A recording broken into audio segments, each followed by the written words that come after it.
మనస్సును ప్రతి వారికి దయచేయండి. వాక్యాన్ని బోధిస్తున్న మమ్మల్ని మీ స్వాధీనపరచుకోండి. ఏ మాటలు తండ్రి అవసరమో ఆ మాటలు మీ గ్రంథం ద్వారా తెలియపరచండి. నాయన సరిదిద్దుకునే మనస్సును మా అందరికీ ప్రసాదించండి. మీ మాట యందు స్థిరపరచుకునే మనస్సును దయచేయండి. మీ సహాయాన్ని సహకారాన్ని అందించబడి యేసుక్రీస్తు వారి అతి శ్రేష్టమైన నామమున ప్రార్థించి వేడుకొనిచున్నాం మా ప్రియ పరలోకపు తండ్రి. ప్రభు నామన మరొకసారి అందరికి ప్రత్యేక వందనాలు తెలియజేస్తూ దేవుని యొక్క లేఖనాల్లోనికి మనం ముందుకు వెళ్దాం. మరింతవరకు చక్కని కీర్తనల ద్వారా మరి వాక్య పరిచయం ద్వారా ప్రార్థన ద్వారా దేవుని కనపరిచిన ప్రతి వారికి ప్రభు నామన ప్రత్యేక వందనాలు. దేవుని గ్రంథంలో ఒక ప్రాముఖ్యమైన మాటను మనం ఈరోజు నేర్చుకుందాం. దైవ గ్రంథం ఎన్నో విషయాలు మనకు తెలియపరుస్తూనే ఉంటుంది. మన బ్రతుకులను మార్చే గ్రంథం, దేవునికి దగ్గర చేర్చే గ్రంథం దేవుడు మనకిచ్చాడు. అయితే కేవలం వినివారే కాకుండా విని వాటిని అనుసరించాలన్నది దేవుని యొక్క ఉద్దేశం. అనుసరించటం విషయంలో మనం బలహీనులైన వినే అవకాశాన్ని మనం పొందుతూ ఉన్నాం. అయితే వినటం వల్ల కూడా మరి అనుసరించకపోతే అద్దంలో తన సహజ ముఖాన్ని చూసుకుని బయటికి వెళ్ళిపోతే ఎలా ఉంటాడు అలా ఉంటాడని గ్రంథస్థం తెలియపరుస్తూ ఉంటాయి. ఈరోజు కూడా దైవ గ్రంథం దగ్గరికి పదే సార్లు గ్రంథం మనల్ని హెచ్చరిస్తూనే ఉంటుంది. దేవుని యొక్క మాటలు మనల్ని హెచ్చరిస్తూనే ఉంటుంది. ఆ హెచ్చరిక ఏంటయ్యా అంటే జాగ్రత్త అని చెప్తూనే ఉన్నాడు. దేవునికి దూరమయ్యే పరిస్థితులు కొన్ని లోకంలో ఉన్నాయి. ఒకటి విగ్రహారాధన, 2 వ్యభిచారం, 3 మద్యపానం. ఇలా చూస్తే వీటి వల్ల దేవునికి ఖచ్చితంగా నరుడు దూరంగా ఉన్నాడు. వాటి నుండి అధిగమించి మనం ఇక్కడికి వచ్చాం. ఇక్కడికి మనం వచ్చాం. ఇక్కడికి వచ్చాక ఈ 3 బలహీనతలు మనలో లేకపోయినా ఇంకో బలహీనత అనేది మనల్ని వెంటాడుతూ ఉంటుంది. ఆ బలహీనతను బట్టి కూడా మనం దేవుడికి దూరం అయ్యే పరిస్థితులు కూడా ఉన్నవి అని దైవ గ్రంథం మనకి చెప్తూ ఉన్నాడు. ఏమిటి ఆ మాట అని మనం ఆలోచన చేస్తే గలతీ పత్రికలో మాట చూసి మనం పాఠాన్ని ముందుకు వెళ్తాం. గలతీ పత్రిక 1వ అధ్యాయము 6వ వచనాన్ని చదువుతాం. గలతీ పత్రిక 1వ అధ్యాయం 6వ వచనాన్ని చదువుతాం. క్రీస్తు కృపను బట్టి మిమ్మును పిలిచిన వారిని విడిచి. ఎవరు పిలిచారు మనల్ని? క్రీస్తు కృపను బట్టి మనల్ని పిలిచిన వాడు ఎవరు అమ్మా? మీకు మళ్ళా అలాగే సందిగ్ధంగా ఉంటే దశలోని పత్రిక. ఎవరు పిలిచారు? సుదర్శన పిలవలేదు, లేదా ఇక్కడ ఉన్న పెద్దలు పిలవలేదు, ఎవరో పిలవలేదు. అక్కడ ఎవరు పిలిచారు అని మనం ప్రశ్న వేసుకుంటే దశలోనికి రాసిన 2వ పత్రిక 2వ అధ్యాయము 14వ వచనం.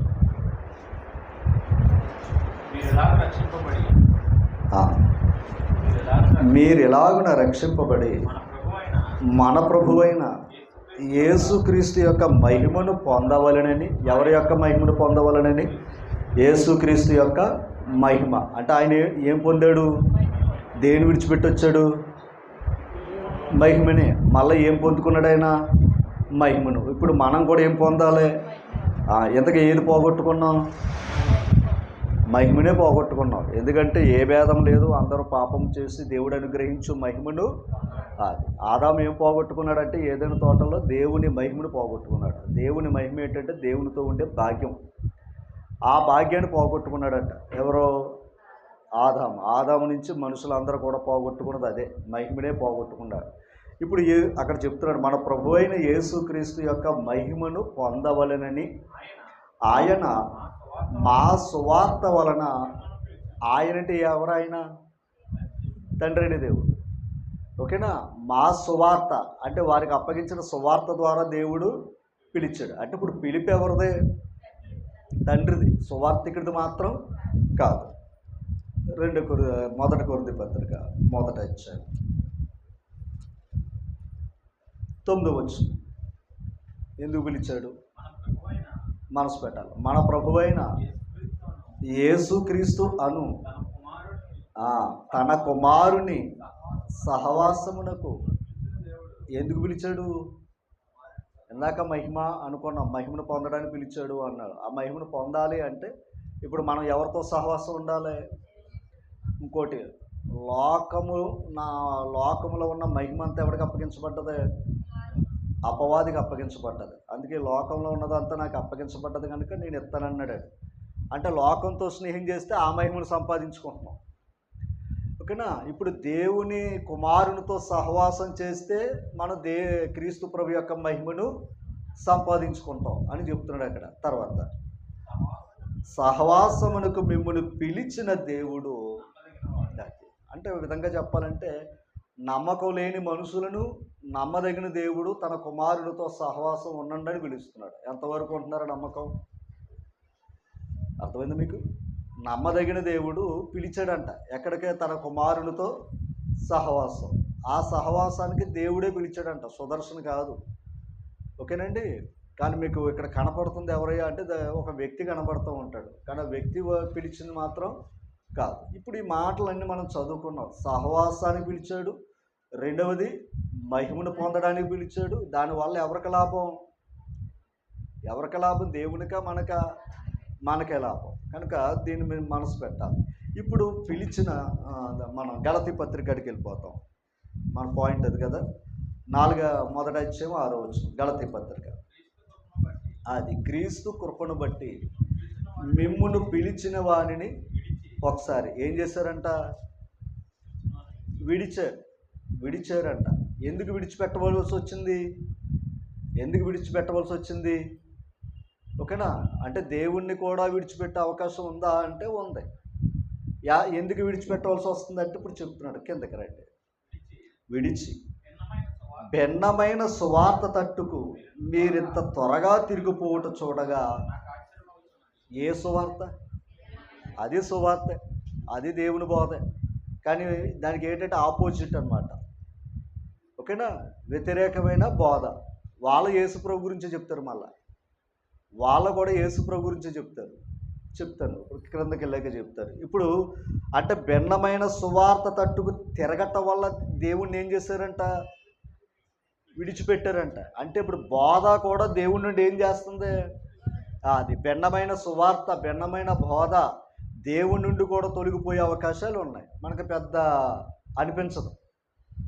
మనం ఇక్కడికి వచ్చాక ఏమనిపిస్తుంది అంటే లోకంలో ఉన్నది అది తప్పు, ఇది తప్పు, అది తప్పు అని అనుకుంటున్నాం. కానీ ఎక్కడికి వచ్చాక కూడా భిన్నమైన సువార్త తట్టు తిరిగామా, మళ్ళీ ఎవరిని విడిచిపెట్టే అవకాశం ఉంది? దేవుని విడిచిపెట్టే అవకాశం ఉంది. అంటే బోధ కూడా అంత ప్రమాదకరమైంది. ఇది మనకు తెలియదు. ఎలాగంటే చూడండి, దాన్ని మంచి తెలుగుగా మాట్లాడతారు, చాప కింద నీరులో పాకుతుంది. ఏది? భిన్నమైన సువార్త. కిందకి రండి చెప్తారు. అది మరి ఒక సువార్త కాదు, కానీ క్రీస్తు సువార్తను చెరుపగౌరి మిమ్మును కలవరపరచువారు కొందరు ఉన్నారట. అది పాయింట్. అంటే క్రీస్తు సువార్తను ఏం చేస్తున్నారు? వాళ్ళు చెరిపేస్తున్నారంట. ఈ చెరిపేసేవారు, కలవర పెట్టేవారు కొందరు ఉన్నారని గలతీలో ఉన్న సంఘానికి చెప్తున్నాడు పౌలు గారు. ఇప్పుడు ఇందాక మనం చదువుకున్నాం, లోకంలో ఉన్న విగ్రహారాధన, అది మనకి దేవుడి ఆత్మారాధన అని మనకు తెలిసింది, విడిచిపెట్టాం. రెండవది మద్యపానం తాగితే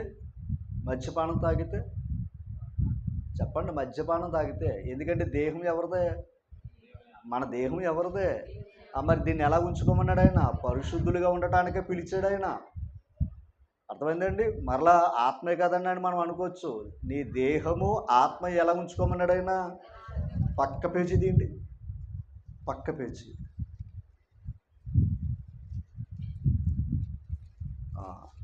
మొదటి కొరింథీ పత్రిక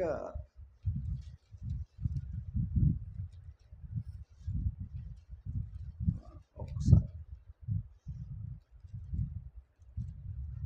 2 కొరింథీ పత్రిక, కొరింథీ 2వ పత్రిక 7వ అధ్యాయం మొదటి వచనం. ప్రియులారా, మనకి ఈ వాగ్దానములు ఉన్నవి గనుక ఎవరి భయంతో అంట? దేవుని భయముతో పరిశుద్ధతను, అంటే పరిశుద్ధతను ఏం చేసుకోవాలంట? సంపూర్ణతను అంటే ఎవరికి వారు ఏం చేసుకోవాలి? సంపూర్ణ ఎవరి యొక్క జీవితం. ఇప్పుడు భోజనం చేసామంటే సంపూర్ణంగా కదా తింటాం, కడుపు నిండా కదా తింటాం, అవునా కదంటారా? అది అలాగే ఎవరి యొక్క పరిశుద్ధతను వాళ్ళు ఏం చేసుకోవాలి? సంపూర్ణత. ఎవరి భయంతో?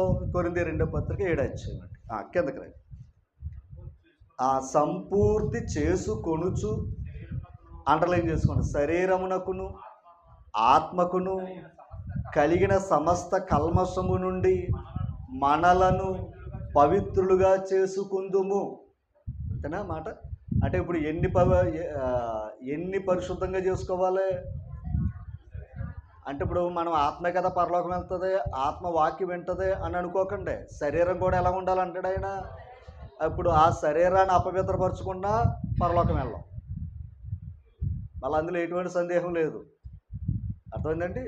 ఆ శరీరాన్ని ఎందుకంటే మనం చాలాసార్లు చెప్తాం, లెమియేలు తల్లి ఏం చెప్తుంది? కుమారుడా మద్యపానం తాగొద్దు, తాగిన ఎడల రాజులే కట్టడలు మర్చిపోతున్నారు అన్నది లేదా? వ్యభిచారం చేసే స్త్రీల దగ్గరికి వెళ్ళొద్దు, మద్యపానం దగ్గరికి వెళ్ళొద్దు అని తల్లి తన దేవోక్తిని చెప్పింది కుమారుడికి. అంటే ఈ రెండు ఏం చేయగలవు? ధర్మం తప్పించగలవు. కానీ ఈ రెండాటికి దూరంగా ఉండి ఒక తల్లి చెప్పింది బిడ్డకే. ఓకేనా కదంటారా? ఇప్పుడు దేవోక్తి చెప్పిందా, తన మాట చెప్పిందా?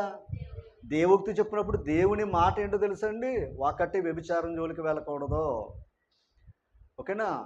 2 మద్యపానం జోలికి వెళ్ళకూడదు. షాప్లోనే అంటే కుదరదు, పైన ఒక ఆయన ఉన్నాడు. మన ప్రత్యేకింపబడిన వారు మరలా చెప్తున్నాం. ఇవన్నీ చేసుకున్నాం అనుకోండి, మళ్ళీ దేవుని ఆలయాన్ని ఏం చేసినట్టు మనం పాడు చేస్తే. ఎవడైనాను దేవుని ఆలయమును పాడు చేసిన ఎడల దేవుడు వాడిని, అంతే. మళ్ళీ ఇందులో సందేహం లేదు. అంటే ఇప్పుడు ఈ ఆలయం, ఇప్పుడు మీ దేహం పరిశుద్ధాత్మకి ఏమై ఉంది మన ఆలయం, మరి దాన్ని ఏం చేసుకోవాలి అమ్మా? పరిశుద్ధం చేసుకోవాలంటే ఇదిగో ఇప్పుడు చెప్తున్నాడు, శరీరానికి ఆత్మకున్న కల్మషాన్ని ఏం చేసుకోవాలి? దేవుని భయంతో ఏం చేసుకోవాలి? దేవుని భయంతో పరిశుద్ధతను తెచ్చుకోవాలని చెప్తున్నాడు. అంటే మరలా చెప్తున్నా సుమా, దైవానికి నచ్చని పనులు మనం చేయకూడదు, ఓకేనా? మనల్ని ప్రత్యేకపరిచాడు, మన కోసం క్రీస్తు ప్రభుని రక్తాన్ని కార్చాడు, మన పాపాలను క్షమించాడు ఆయన. కనుక ఇది మనం కాపాడుకోవాలి. మొదటిదే విగ్రహారాధన జోలికి వెళ్ళకూడదు, ఓకేనా? ఆ దేవునికి అత్యంత కోపం. రెండవది, నీ దేహాన్ని ఎలా ఉంచుకోవాలి? అందుకు మద్యపానం జోలికి వెళ్ళకూడదు, వ్యభిచారం జోలికి వెళ్ళకూడదు. ఈ 2 దేహంతో చేసి పాపాలు కదంటారా? రైట్. మూడవది ఏంటి? ఇక్కడికి వచ్చాక అన్నాను నేను, మరొక బాధ వచ్చిందంటే దేవుని కూడా ఏం చేయొచ్చు? విడిచిపెట్టచ్చు. ఈ 3 మనం గొప్పగానే ఉన్నాం. వ్యభిచారం చేస్తలేదు, రెండవది మద్యపానం తాగుతలేదు, విగ్రహారం జోలికి వెళ్తలేదు. కానీ బోధలో కూడా ఏం చేయొచ్చు? పక్కాగా దేవునికి దూరం అయిపోయే పరిస్థితులు ఉన్నాయి. కనుక ఈ బోధ విషయంలో మనసు పెట్టాలని కోరుతున్నాను. రైట్. ఇప్పుడు పిలిచినవాడు ఎవరు? నేను కాదు, అది సువార్త ద్వారా పిలిచాం. అదే మీకు చెప్తుంటా. ఇప్పుడు ఒక మాటను మనం ఆలోచన చేస్తే, గలతీ పత్రిక ఇందాక తీశారు కదా, ఇప్పుడు అక్కడ చదవండి, ఎంత వార్నింగ్ ఇచ్చాడు చూద్దాం. గలతీ పత్రిక 1వ అధ్యాయము 6 నుంచి చదివిన త్వరగా. క్రీస్తు కృపను బట్టి మిమ్మును పిలిచిన వారిని, అంటే ఎవరు పిలిచారు? ఇందాక చెప్పుకున్నాం. ఎవరు పిలిచారు మనల్ని? తండ్రి పిలిచాడు. మరలా చెప్తున్నానండి, తండ్రి పిలిచాడు, దేవుని పిలిచాడు. ఎలా పిలిచాడు? సువార్త ద్వారా. ఎందుకు పిలిచాడు? యేసు ప్రభు యొక్క మహిమను పొందడానికే, యేసు ప్రభుతో సహవాసం ఉండడానికే. నాతో మీతో కాదు ముఖ్యం, ఎవరితో సహవాసం ఉండాలి? అది ఆ సహవాసం ఉంటే ఆ మహిమను పొందుతాం, శరీరానికి ఆత్మకు కలిగిన కల్మషాన్ని దూరం చేసుకుంటాం, ఓకేనా? మరలా నేను ఇలా చెప్తున్నా, నేను ఏమనుకోవద్దు. దైవానికి దూరం అయ్యే జీవితాలు ఎక్కడికి వెళ్ళిపోయారు తెలిసిన? విగ్రహార్థంలోకి వెళ్ళిపోయారు. మరలా మీకు, ఎందుకంటే దైవ లేఖనాల్లో ఉన్నాయన్నీ మీకు ఓపెన్గా చెప్తాను, ఓకేనా? అందులో సందేహం లేదు. కానీ ఇక్కడ చెప్తున్నాను, మళ్ళీ ఎక్కడికి వెళ్ళిపోయారో తెలుసా? దీన్ని విడిచిపెట్టడం వల్ల ఏమవుద్ది అని అనుకోవచ్చు. ఏమవదు. మళ్ళీ ఎక్కడికి వెళ్ళిపోతున్నారు? లోకానికి వెళ్ళిపోయారు. చూపిస్తాను మీకు, లాస్ట్ నైట్ చెప్తాను, మర్చిపోను. ఓకేనా? కిందకి రండి. ఇప్పుడు ఆ క్రీస్తు కృపను బట్టి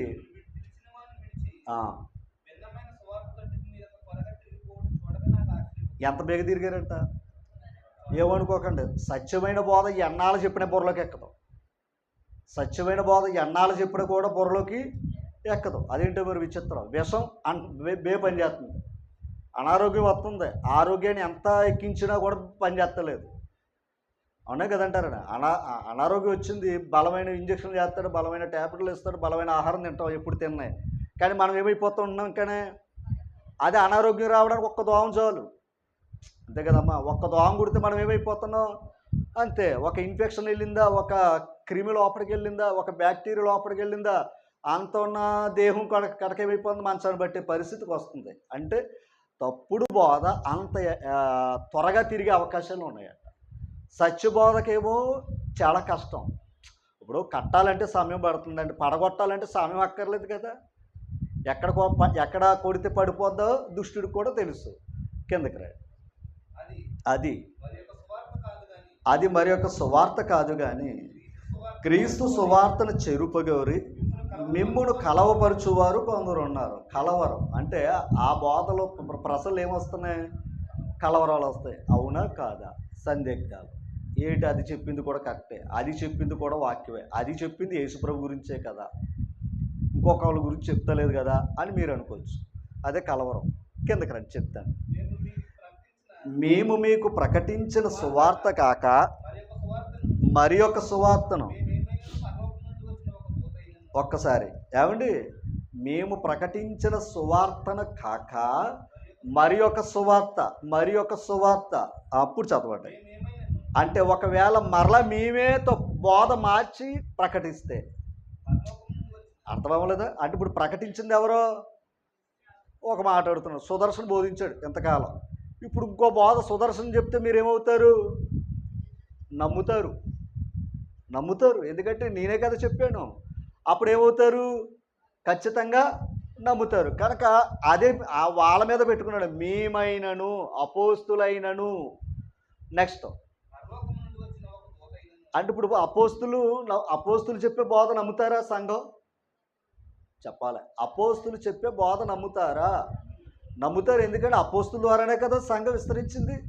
అప్పుడు వాళ్ళు చెప్తే ఖచ్చితంగా నమ్ముతారు. అదనమాట. తర్వాత ఒకవేళ మేము కాకపోయినా పరలోకం నుండి దేవదూత వచ్చాడు అనుకోండి, ఖచ్చితంగా ఏమవుతారు? ఇంకా నమ్ముతారు. ఎందుకంటే మనుషుల కంటే ఏది గొప్పదే? దేవదూత గొప్పది. అంటే దేవదూత వచ్చి చెప్పినా కూడా మీరు నమ్మేస్తారు. తర్వాత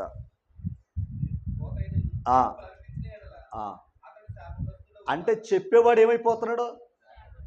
అపోస్తులు శాపగ్రస్తులు అవుతున్నారు. పరలోకం నుండి వచ్చే దూత చెప్పినా వేరొక బోధ చెప్పితే శాపగ్రస్తులు. చెప్పేవాడు కూడా ఏమవుతున్నాడు? శాపగ్రస్తుడు. ఒకసారి చెప్పేవాడే శాపగ్రస్తుడు అవుతే వినేవారు ఏమవుతున్నారు? దేవుని విడిచిపెట్టేస్తున్నారు కదా. మరి విడిచిపెట్టేవారు ఎవరో ఓ మాట చూపిస్తాను చూడండి. విడిచిపెట్టేవారు ఎవరో చెప్తాను. కూర్చోండి. ఇర్మియా గ్రంథం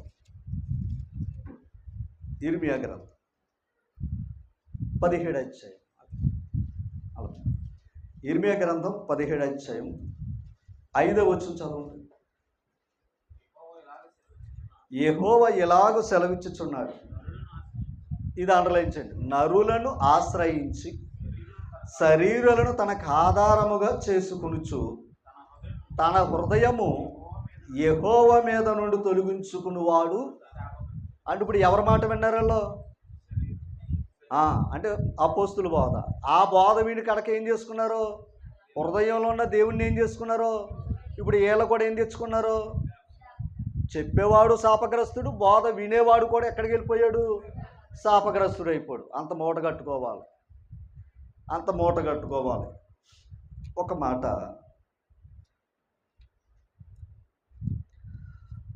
కొరింథీ పత్రిక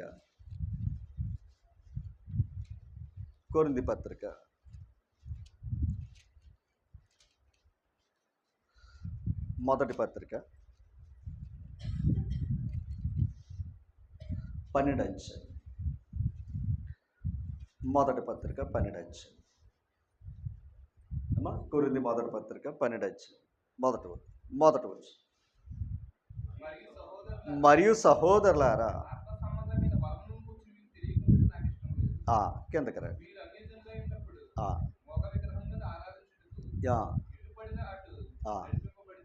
తర్వాత 3వ ఇందుచేత అంటే ఒకప్పుడు మన స్థితిని జ్ఞాపకం చేశాడు, లోకంలో ఉన్న విగ్రహారాధన. ఇప్పుడు ఏం చేశారు? ఇందుచేత దేవుని ఆత్మ వలన మాట్లాడువాడెవడును. ఒకసారి ఏ ఆత్మ? దేవుని ఆత్మ అంటే పరిశుద్ధాత్మ. పరిశుద్ధాత్మ ద్వారా మాట్లాడువాడు ఎవడును. యేసు చూడండి, యేసు ప్రభువని, ఒకసారి యేసు శాపగ్రస్తుడని చెప్పడనియు. యేసు ఎవరని? అంటే ఆల్రెడీ కొందరు ఎలా చెప్తున్నారు? యేసు ప్రభు శాపగ్రస్తుడు అని చెప్తున్నారట. యేసు శాపగ్రస్తుడని చెప్పడనియు. ఎవడు చెప్పడో? దేవుని ఆత్మ ఉన్నవాడు యేసు ప్రభు శాపగ్రస్తుడు కాడు అని చెప్పడంట. తర్వాత పరిశుద్ధాత్మ వలన తప్ప ఎవడును యేసు ప్రభు అని చెప్పలేడనియు. అంటే పరిశుద్ధాత్మ ద్వారా యేసు ప్రభు ఎవరో ప్రభు అని చెప్తాడు. ఎవడని చెప్పడో? శాపగ్రస్తుడని చెప్పడం. అర్థమైందా? అంటే యేసు ప్రభు శాపగ్రస్తుడని చెప్పేవారు ఉన్నారు. ఓకేనా? యేసు ప్రభుని ప్రభు అని ఒప్పుకోలేని వారు కూడా ఉన్నారు. ప్రభు అని ఒప్పుకునేవాడు శాపగ్రస్తుడు కాడని ఒప్పుకోవాలి. అర్థమైంది మీకు? ఏదన్నా యేసు ప్రభు గమనించాలి, ప్రభు అని ఒప్పుకునేవాడు ఆయన శాపగ్రస్తుడు కాడని ఒప్పుకోవాలి. ఓకేనా? ఇందాక మనం ఒక విషయాన్ని చదువుకున్నాం. అసలు యూదులు యేసు ప్రభుని ఏమని ఒప్పుకోలేదు? ప్రభు అనే ఒప్పుకోలేదు. ఓకేనా? యేసు ప్రభు వారిని యూదులు ఆయన ప్రభు కాదు అని ఒప్పుకున్నారు. మాకు ప్రభు నువ్వే అని చెప్పారు వాళ్ళు. యోహన్ సువార్త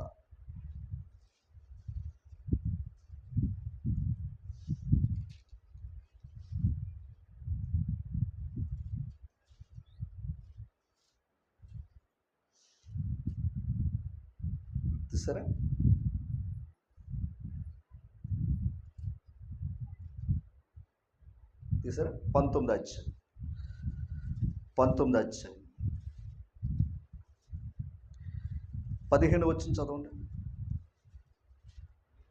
అందుకు వారు, యేసు ప్రభు సిలువేస్తున్న పరిశుద్ధుల ముందు, అందుకు వారు ఇతనిని సంహరించుము సిలువేయము అని కేకలు వేశారంట యేసు ప్రభుని. ఎందుకు అన్నారా మాట? వాళ్ళ దృష్టిలో యేసు ప్రభు చేసిన కార్యాలన్నీ ఎలాగున్నాయి? చెడ్డ కార్యాలుగా ఉన్నాయి. అందుకాడు శాపగ్రస్తుడు కనుక అని చంపేయండి అన్నారు. చూడండి, ఆ అడుగుగా ప్రధాన యాజకులు కైసరు తప్ప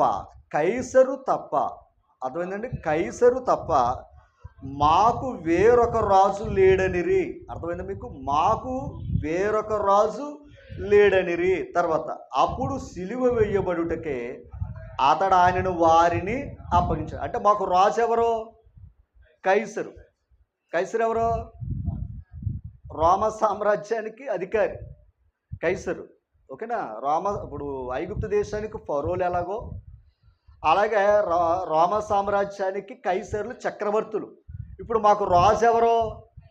కైసరు. యేసు ప్రభు మాకేం కాదు? రాజు కాదు. కానీ దేవుడు మీరు సిలువేసిన వేసిన దేవుడు ఏం చేశాడు? ప్రభువుగాను క్రీస్తుగా అభిషేకించాడని చెప్తాడు. ప్రభువుగా క్రీస్తుగా నియమించాడని చెప్పాడు. అంటే వీళ్ళ దృష్టిలో యేసు ప్రభు ఎలా కాదని? ప్రభు కాదని దాని అర్థం అది. ఓకేనా? కానీ యేసు క్రీస్తు ప్రభువా కాదా అని ప్రశ్న వేసుకుంటే ఆల్రెడీ తండ్రే చెప్పాడు. ఆయన ఏమని? ఇతడు ప్రభువు అని చెప్పాడు ఆయన.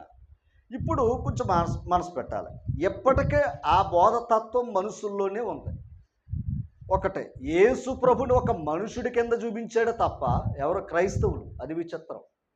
యేసు ప్రభుని ఒక నరుడి కింద చూపించాడు తప్ప దైవ కుమారుడుగా దేవుడుగా ఈరోజు క్రైస్తవుల్లోనే ఆ బోధకు లోబడని వారు కూడా చాలామంది ఉన్నారు. యేసు ప్రభు అంటే కేవలం ఒక మనుషుడే, లేదా ఆయన తిరిగి లేచాడు అంతవరకే చెప్పాడు తప్ప ఆయన తత్వం చెప్పలేకపోయారు.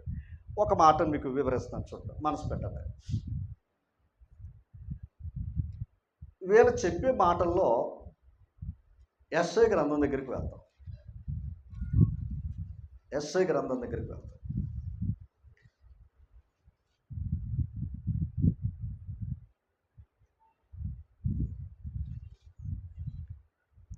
తీసారు యెషయా గ్రంథం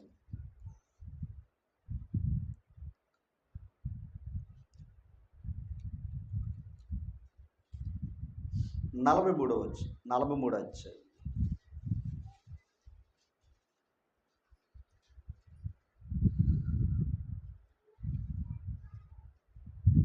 తీసారా 43 అధ్యాయము 10వ వచనం చదువు. ఈ మాట, మీరు తెలుసుకుని నన్ను నమ్మి నేనే ఆయనని గ్రహించున్నట్లు మీరును నేను ఏర్పరచుకుని నా సేవకుడును నాకు సాక్షులు చెప్పాడు.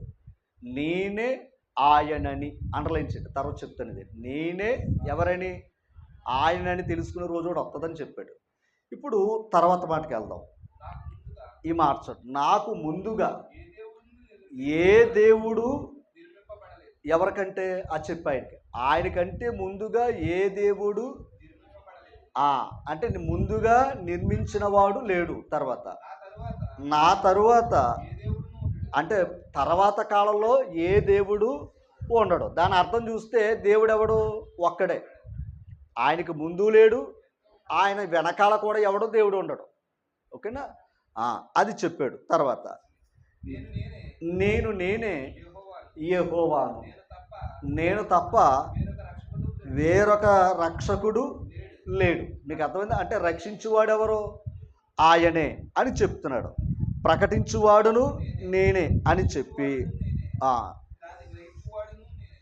తర్వాత ఒక్కటే. ఇంతకు ఎందుకు చెప్పాడు అంటే అప్పటికేమున్నాయి, ఆ పదం చెప్పడానికి అప్పటికేమున్నాయి అది. ఇప్పుడు ఎంతమంది మనుషులు ఉన్నారనుకోండి, నా భార్య ఎవరో నేను చెప్పుకోవాలి, నా బిడ్డ ఎవరో చెప్పుకోవాలి. ఎవరో లేరనుకోండి, నేను చెప్పుకోవాల్సిన పని లేదు. ఇంతమంది ఉన్నప్పుడు ఈమె నా భార్య, ఈమె నా బిడ్డ, ఈమె నా తండ్రి అని చెప్పుకుంటాను. ఇంతమందిలో నా ఇంట్లో చెప్పుకుంటూ వేరులోనే అవుతాను, ఎందుకంటే అక్కడ చెప్పుకోవాల్సిన పని లేదు, నా కుటుంబం కనుక.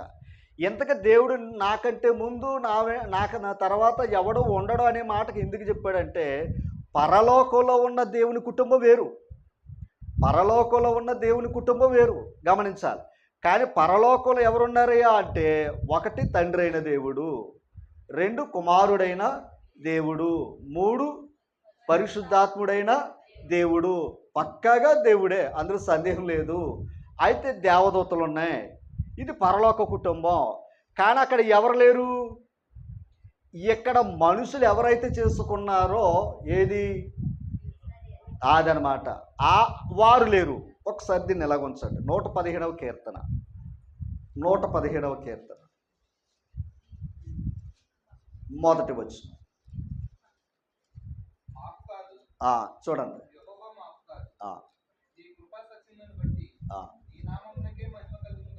ఆయన కృపా సత్యములు బట్టి ఆయన నామానికి ఏం కలగాలంటున్నాడు? మహిమ కలుగుడు గాక. తర్వాత అండర్లైన్ చేయండి, వారు దేవుడేడే అని చూడండి. అంటే బయట ఉన్న కొంతమంది ప్రజలు, అన్య జనులు. దాని అర్థం ఏంటి? అన్ని రకాల కలిగిన మనుషులు, అన్ని రకాల ఆచారాలు కలిగిన వ్యక్తులు. వాళ్ళు ఏం చెప్పుకుంటారంట? వారి దేవుడేడి, వారి దేవుడి, వారు దేవుడు. పాయింట్ అవుతుంది. మనం ఏం చెప్పుకుంటాం? దేవుడని చెప్పుకుంటాం. లోకం ఏం చెప్పుకుంటుంది? ఆధార్ కార్డులో ఎంతమంది బాబులు అని చెప్పుకోరే? ఆధార్ కార్డులో చెప్పుకోవాలి కదా, ఎంతమంది అయినా బాబులని. అంటే ఆధార్ కార్డు దగ్గరికి వచ్చాకేమన్నాం? మరలా అనుకోవద్దు. ఒకవేళ పితరులు లేకపోయినా మీ తండ్రి ఎవరంటే ఖచ్చితంగా పేరు చెప్తాం మనం. అంటే ఆ పితరుని బట్టి మనకేమొచ్చింది? జన్మ వచ్చింది. మరి ఇంతమంది మనుషులు ఉన్నప్పుడు ఎవరొకటి పేరు రాయండి అనొచ్చు కదా. అంటే నీ తండ్రి దగ్గరికి వచ్చాక నీ తండ్రి ఒకడు, ఆ ఒకడిని బట్టి ఇంతమంది సంతానం అని నువ్వు చెప్తున్నావు.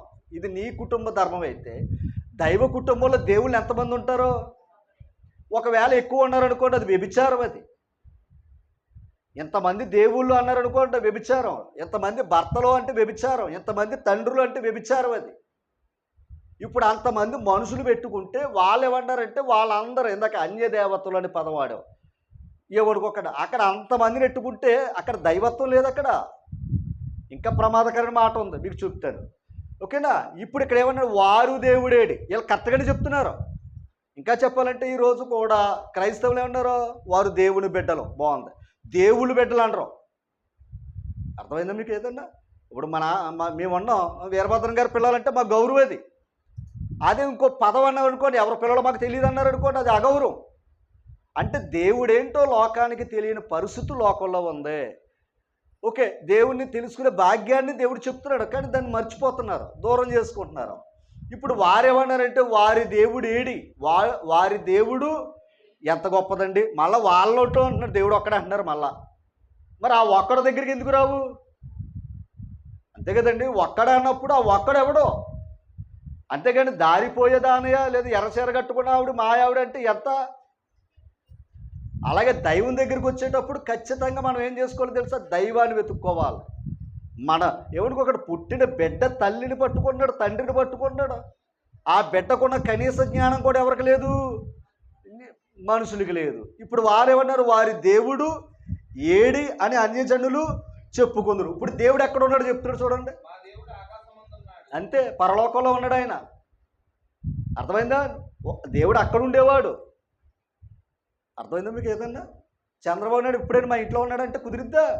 చంద్రబాబు నాయుడు బొమ్మ పెట్టుకున్నావు నువ్వు, చంద్రబాబు నాయుడు బొమ్మ పెట్టుకున్నావు తప్ప చంద్రబాబు నాయుడు నీ ఇంట్లో లేడు. అంటే ఇప్పుడు బొమ్మ పెట్టుకుంటే ఆయన అయితే ఏమనుకోకండి, ఇప్పుడు ఆ బొమ్మలు కూలగొడుతున్నారు అక్కడ. లోకంలో మీరు చూసారు లేదో, రాజశేఖర రెడ్డి గారు దేవుడు అన్నారు, ఎన్టీ రామారావు గారు దేవుడు అన్నారు. ఇప్పుడు ఆ బొమ్మలన్నీ ఏం చేస్తున్నారు వాళ్ళు? మరి అదేంటి, దేవుళ్ళు ఏమైపోయారు? అలాగే మనుషులు పెట్టుకున్న దేవుళ్ళు కూడా దేవుళ్ళు కాదు. అర్థమైందండి? నీకు నచ్చిన దేవుడు ఇంకొకరు నచ్చదు, ఇంకొకరు నచ్చిన దేవుడు నీకు నచ్చదు. అందుకే ఇన్ని పెట్టుకున్నావు.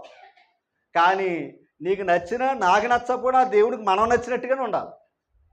అక్కెందు చెప్పాడు చూడండి, మా దేవుడు ఆకాశమందు ఉన్నాడు. దాని అర్థం ఏంటి? తనకిష్టం వచ్చినట్లుగా సమస్తమును ఆయన. అంటే ఇప్పుడు ఆయనకి ఇష్టం ఉన్నట్లు చేస్తాడా, మనకిష్టం వచ్చినట్టు చేస్తాడా? ఎందుకని? ఆ దేవుడు ఎక్కడున్నాడో అది ఎక్కడుంటే ఏమనుకో, ఎక్కడున్నాడు కనుక ఆయనకి నచ్చింది మనం పెడుతున్నాం. అర్థం అవ్వలేదు. ఎక్కడున్నవాడికి ఏం చేస్తున్నావు? అంతే, నాకు బిర్యానీ అంటే ఇష్టం, బిర్యానీ తినవయ్యా అంటున్నాం. నాకు స్వీట్ అంటే ఇష్టం, దాన్ని ఒకటి వండుతున్నావు. మన ఇష్టం పెడుతున్నావు. ఆయన ఇష్టం తెలుసుకోవాలంటే తెలుసా, ఆయన తెలుసుకోవడం ఆయనకి ఇష్టం. ఆయన తెలుసుకోవడమే ఆయనకి ఇష్టం. ఒక్కటే, నా బిడ్డకు బంగారం ఇచ్చానండి, అది గొప్పదా? తండ్రి అని నా దగ్గరికి వస్తే గొప్పది. అంతేనా కదంటారా? ఆ తండ్రి దగ్గర రాకుండా ఎక్కడెక్కడికో ఏదో ఇచ్చేస్తే దేవుడు ఎలా ఉంటాడో అక్కడ అన్నాడు, తనకిష్టం వచ్చినట్లుగా సమస్తమును ఆయన చేస్తున్నాడు. ఓకేనా? తర్వాత ఇప్పుడు చెప్పండి, అవి ఏంటి చెప్పండి. అందుకే కాపలా కాసుకోవాల్సి వస్తుంది. ఇప్పుడు అక్కడ ఉన్నవాడు కాపలా ఏంటి? అక్కడ ఉన్నవాడు మనల్ని కాపలా, అక్కడ ఉన్నవాడేమో మనకి కాపలా. అవునా కదా? మా ఇంటి పైన లైట్ ఒకటి ఉంటుంది, ఇంట్లో లైట్ ఒకటి ఉంటుంది. ఇంట్లో లైట్ లోకానికి తెలియదు, బయటికి తెలియదు. బయట లైట్ ఎత్తే అందరు కనబడుతుంది కదా. ఇప్పుడు దేవుడు పైన ఉంటే రైట, కింద ఉంటే రైట.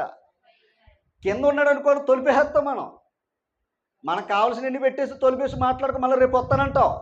ఇప్పుడు ఆయనకే రక్షణ లేదు, ఎందుకంటే బంగారంతో ఉన్నాడు, వెండితో ఉన్నాడు, ఎవడైనా వస్తాడో. అవునా కదంటారా? మరి పైన ఉన్నవాడు నువ్వు పట్టుకోగలవా? పట్టుకోలేవు. ఇది ఎంత విచిత్రమండి లోకం. ఏమంటే తర్వాత చదవండి. ఎవరు చేశారు అది? అంతేగాని వాటికి వచ్చి ఆకాశం నుంచి పడిపోయిందా? పోనీ పడిపోతే చెప్పండి, నమ్మేద్దాం. ఆకాశం నుంచి బంగారం పడిపోయింది, ఆకాశం నుంచి వస్తువు పడిపోయింది అనుకోండి, నమ్మేద్దాం. ఎందుకంటే అక్కడి నుంచి వచ్చింది కదా. అమ్మా ఆ తర్వాత మాటలు చూడండి ఎలాగున్నాయి.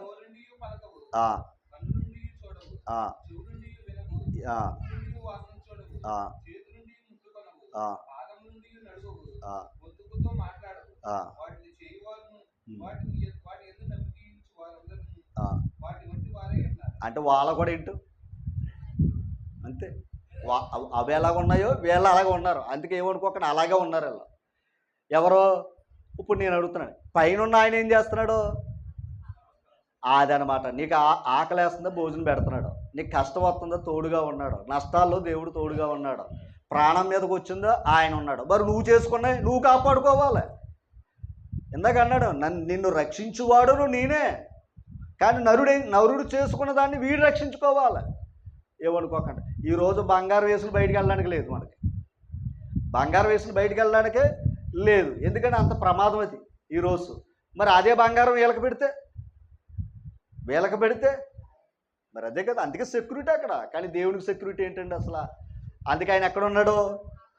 ఆకాశంలో ఉన్నాడట. గమనించాలి. ఇది ఆయన చెబుతూ మాట్లాడుతూ ఒక మాట చూపిస్తున్నాడు. ద్వితీయోపదేశకాండం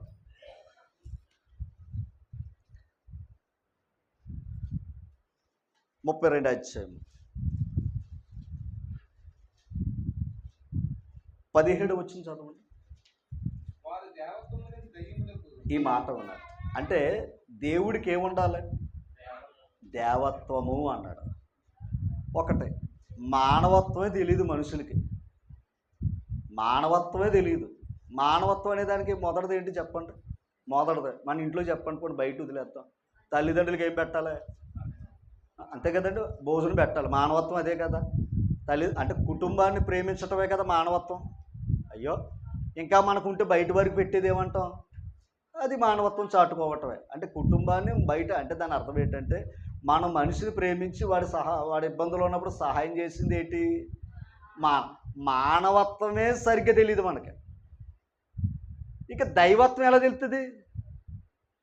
అంతే కదండి, దైవత్వం ఎలా తెలుస్తుంది? ఇప్పుడు దైవత్వము లేని అన్నాడు అక్కడ చూడండి. దైవత్వము లేని అంటే ఇప్పుడు దైవత్వం లేనివాడు ఎవరు? మనమే అంటాం. మనిషివా రాక్షసుడివా అంటాం. మనిషే. అర్థమైంది మీకు? మనిషిని ఏమన్నావు? రెండు వాడు. నువ్వు మనిషివా అంటే కనీసం మనిషిగానైనా ప్రవర్తించని అర్థం. దేవుడిగా వదిలేద్దాం, కనీసం మనిషిగా అయినా మనిషి ప్రవర్తించాలి కదా. మనిషివా రాక్షసువా అంటే ఇప్పుడు మనిషి ఎలా ప్రవర్తిస్తున్నాడో రాక్షసుడు. అంటే ఎందుకు వచ్చింది ఆ గుణం? ఆ గుణం ఎందుకు వచ్చింది? ఇంకా కొంచెం లోపలికి వెళ్ళమంటారా? నా తండ్రి నేను ఎప్పటికీ కలిసి ఉండాలన్నది దైవత్వం, దేవుడి మనసు, తండ్రి మనసు. అంతేనా? ఇప్పుడు నా తండ్రి నుండి నా పిల్లల్ని విడదీయత్వం అనేది ఉంది చూసారా? అది ఏ చర్య? తండ్రి నుండి పిల్లల్ని విడదీసే చర్య ఏ చర్య చెప్పండి? దెయ్యం స్వభావం అది.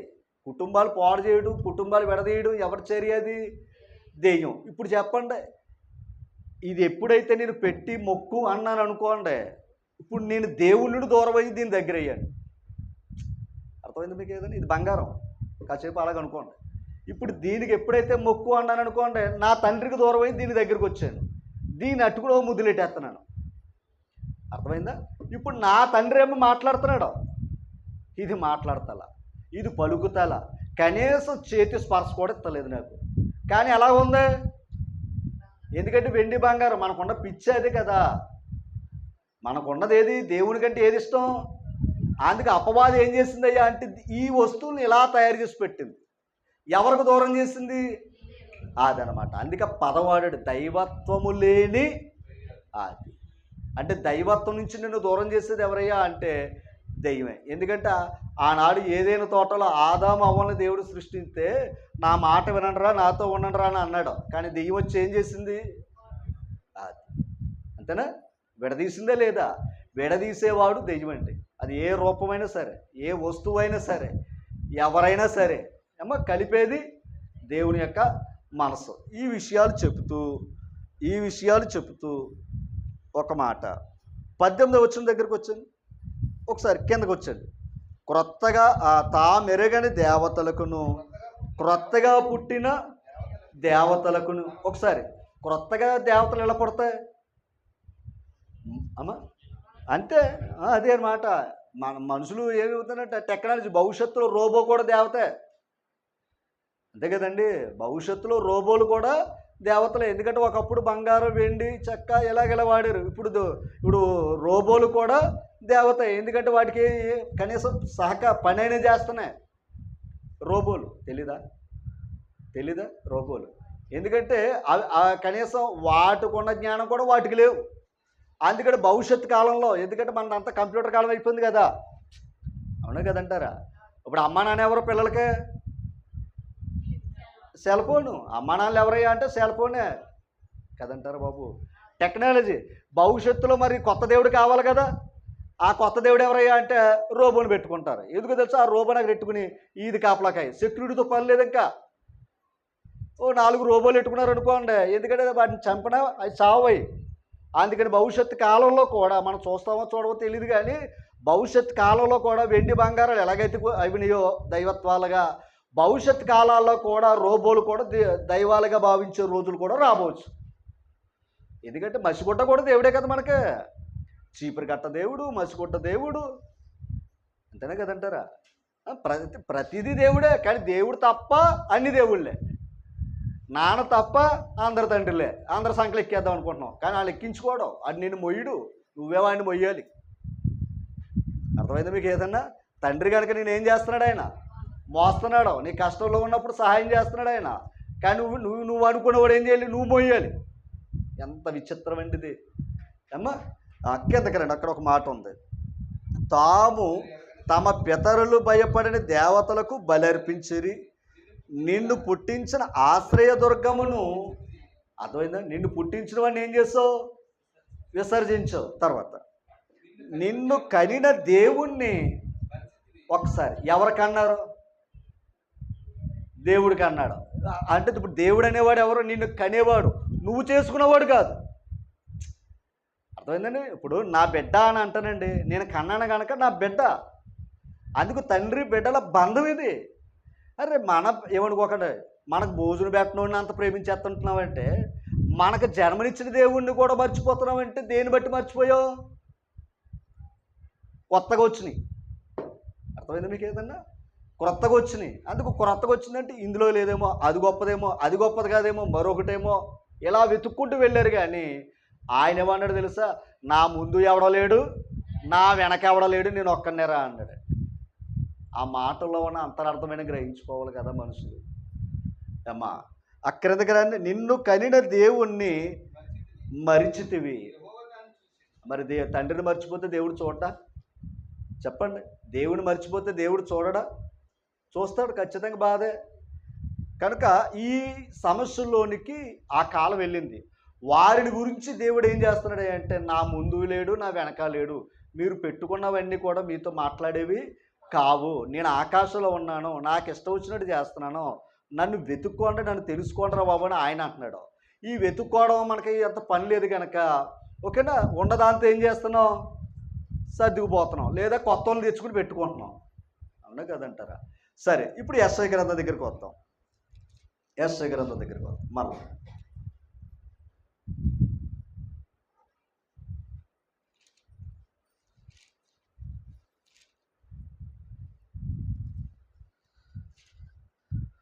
తీసారమ్మా? ఇక్కడ ఒక మాట చూడండి, 42 అధ్యాయం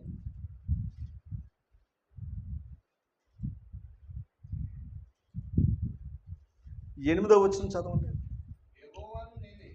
యెహోవాను నేనే. చూడండి ఒకసారి, యెహోవాను నేనే, ఇదే నా నామము, మరి ఎవనికిని నా మహిమను నేనిచ్చువాడను. ఎంతకు ఆ మాట ఎందుకు అన్నాడో, ఆ మాట ఎందుకు అన్నాడో ఆ కింద చెప్పాడు. నాకు రావలసిన స్తోత్రమును, అప్పుడు ఆ వాటికి ఉన్నాయి కనుక నాకు రావాల్సిన మహిమ వాటికి ఇవ్వడం. చాలండి, అర్థమైందా మీకు? ఏదన్నా నాకు రావాల్సిన మహిమ దేనికి ఇవ్వడం? విగ్రహాలు మీరు చేసుకున్న వాటికి ఇవ్వడం, నా మహిమను వాటికి ఇవ్వడం. ఒకవేళ ఇస్తే దేవుడు పక్కకి వెళ్ళిపోతాడు, ఇవి గొప్ప అయిపోతాయి. ఓకేనా? అందుకు నేను తప్ప వేరొక దేవుడు ఉండకూడదు, నా ముందు లేడు, నా వెనక లేడు. ఎందుకు చెప్పాడు ఆ మాటలో? నా మహిమను నేను ఇంకొకరికి ఇవ్వను అన్నాడు. నా నామం ఇదే, నా నామం ఇంకొకరికి పెట్టను అన్నాడు. అన్నాడా లేదా? అన్నాడా లేదా చెప్పండి. మరి యేసు ప్రభుకి నేను తండ్రి నామమును వచ్చాను అన్నాడా లేదా? చెప్పాలి. తండ్రి నీ దగ్గర ఏ మహిమ అయితే ఉందో ఆ మహిమతో నన్ను మహిమపరచమని అన్నాడా లేదా? 17 అధ్యాయం 17 యోహాను సువార్త 17 అధ్యాయం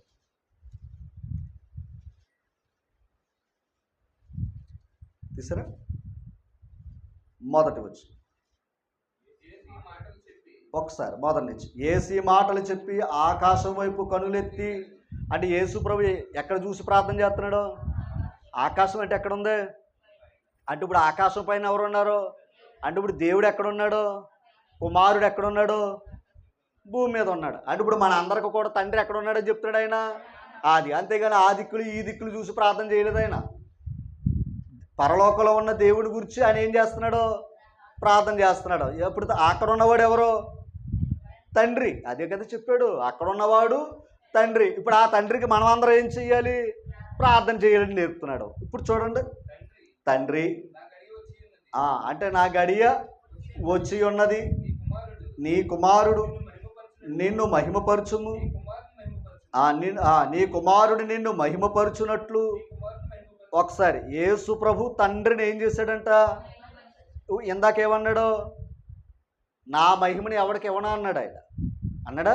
అంటే ఆనాటు కొన్న మానవ జాతి ఎవరిని మహిమపరుస్తున్నారు?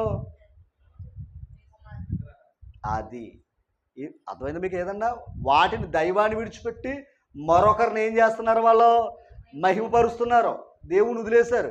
యేసు ప్రభు వచ్చి ఏం చెప్పాడో తెలుసండి? ఆయన మనకు తండ్రి, ఆయన ఆత్మ. ఓకేనా? ఆ దేవుని ఎవడో చూడలేడు, ఇది చెప్పడానికి వచ్చాడు ఆయన. ఓకేనా? ఇప్పుడు ఆయన ఏం చేస్తున్నాడు? తండ్రిని మహిమపరచడానికి యేసు ప్రభు వచ్చాడు. కానీ ఆనాడు ఇశ్రాయేలు ప్రజలు ఎవరిని మహిమపరుస్తున్నారు? విగ్రహాలని. అది తప్పని చెప్పాడు ఆయన.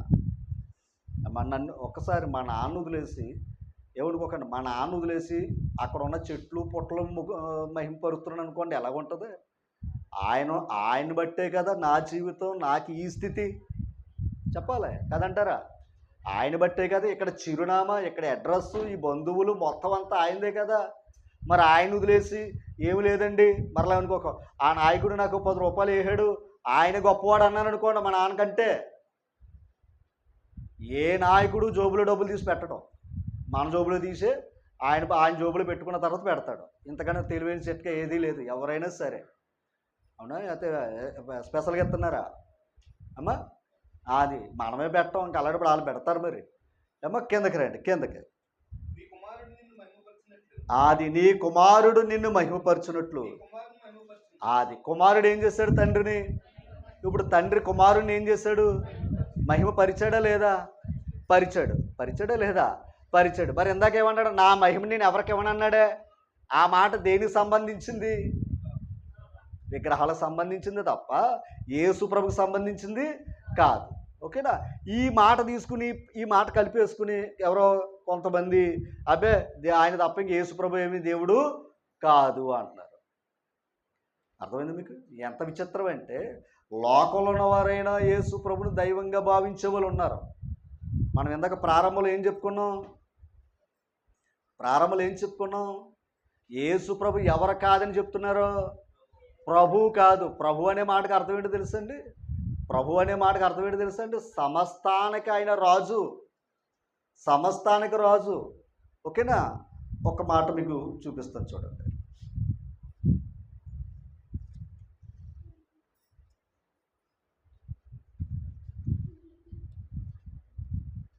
మత్తయి సువార్త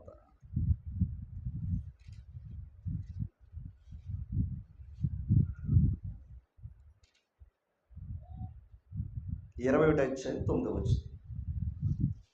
మత్తయి సువార్త 21. జనసమూహములో ఆయనకు ముందు వెళ్ళుచుండిన వారు, వెనుక వచ్చుచుండిన వారు. అంటే యేసు ప్రభు ఏ వంశం నుంచి వచ్చాడు? అందుకు దావీదు కుమారునికి జయము. ఎవరి పేరట వచ్చాడు ఆయన? అంటే ఆ ప్రభువు. ఏ ప్రభువు? తండ్రి అయిన దేవుని ప్రభువు. ఆయన ప్రభువే. అయ్యో, పరలోకంలో ఉన్న తండ్రి కూడా ప్రభువే. ప్రభు గనకే సమస్తాన్ని ఏళ్తున్నాడు ఆయన. అవునా కదంటారా? ఇప్పుడు ప్రభుత్వం అన్నారు లేదా? ఇవాళ సాయంకాలం ప్రభుత్వం ప్రమాణ స్వీకారం జరుగుతుంది కదా. అంటే ఇప్పుడు ప్రభుత్వం అంటే ఏంటి? ప్రభువులే కదా వాళ్ళు. అయ్యో, ప్రభుత్వాన్ని ఏలుతున్నారంటే వాళ్ళు ఎవరో? ఇప్పుడు నరేంద్ర మోడీ గారు, చంద్రబాబు నాయుడు గారు, ఇంకా చెప్పాలంటే పవన్ కళ్యాణ్ గారు, వీళ్ళందరూ ఎవరో చెప్పండి. రాష్ట్రానికి ఎవరో? ప్రభువులే కదా, చెప్పండి. మీరు ప్రభువులని ఒప్పుకోరా? ప్రభువులు కనుక ఆ స్థాయిలో ఉన్నారు. ఇప్పుడు దేవుడు కూడా ఎవరో, తండ్రి అయిన దేవుడు ఎవరో ప్రభు. ఇప్పుడు యేసు ప్రభు ఎవరి పేరట వచ్చాడు చెప్పాలి. ఎవరి పేరట వచ్చాడు? ఒక్కసారి లేవికాండం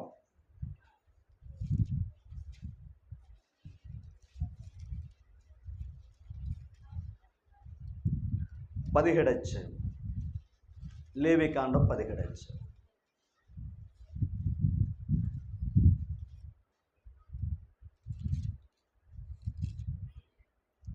తీసారా అమ్మా? 5వ వచనం చదవండి. ఈ మాట వినాలి. అంటే ఇశ్రాయేలీలు బయట వధించుచున్న బలి పశువులను ఇక బయట వధింపక యెహోవా పేరట, ఎవరి పేరట అంటే అది ఎవరి పేరు? దేవుని పేరే కదా. యెహోవా పేరట యాజకుని యొద్దకు ప్రత్యక్ష గుడారము యొక్క ద్వారమునికే తీసుకుని వచ్చి సమాధాన బలిగా అర్పించినట్లు ఆ మనుషుడు జనులలో నుండి కొట్టివేయబడవలెను. అంటే దేవుని పేరట చేయకుండా చేస్తే ఆ వ్యక్తిని ఏం చేయమన్నాడు? బయటికి తీసేయండి అన్నారు అతన్ని. ఓకే, ఇప్పుడు ఎవరి పేరట చెయ్యాలి దేవుని కార్యాలు? దేవుని పేరట చెయ్యాలి. ఓకేనా అమ్మా? ఇప్పుడు 7వ వచనం చదవండి.